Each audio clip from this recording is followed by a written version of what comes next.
आज सुबह 3:55 पर अमेरिका के ट्रेड रिप्रेजेंटेटिव जॉनसन ग्रियर के द्वारा अमेरिका और भारत के द्विपक्षीय समझौते के फ्रेमवर्क एग्रीमेंट की घोषणा हुई, जिसे सुबह 5:55 पर फिर पीयूष गोयल, जो भारत के वाणिज्य मंत्री हैं, उन्होंने दोहराया।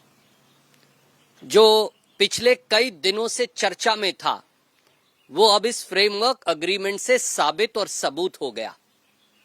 हिंदुस्तान के 72 करोड़ किसानों के पेट पर लात मारी गई है।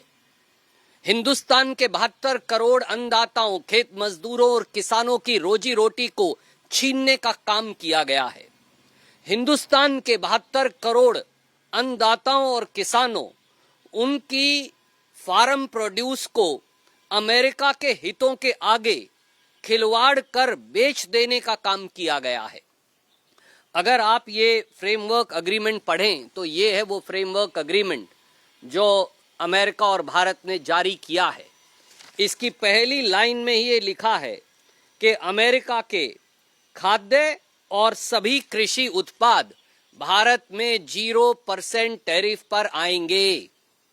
दूसरा तथ्य ये लिखा है कि अमेरिका का मक्का, जिसको अंग्रेजी में ड्राई डिस्टिलर ग्रेन कहते हैं, अमेरिका का सोयाबीन, अमेरिका का ज्वार जिसे हम कहते हैं, जिसे अंग्रेजी में सोरगम कहते हैं, अमेरिका का अखरोट, बादाम, पिस्ता, अमेरिका के फ्रेश फल यानी सेब, संतरा, सब कुछ, अमेरिका के प्रोसेस्ड फल और बाकी के एग्रीकल्चरल प्रोडक्ट्स जो हैं, एडिशनल प्रोडक्ट्स, एग्रीकल्चर प्रोडक्ट्स नहीं हैं, वो सब हिंदुस्तान में आएंगे।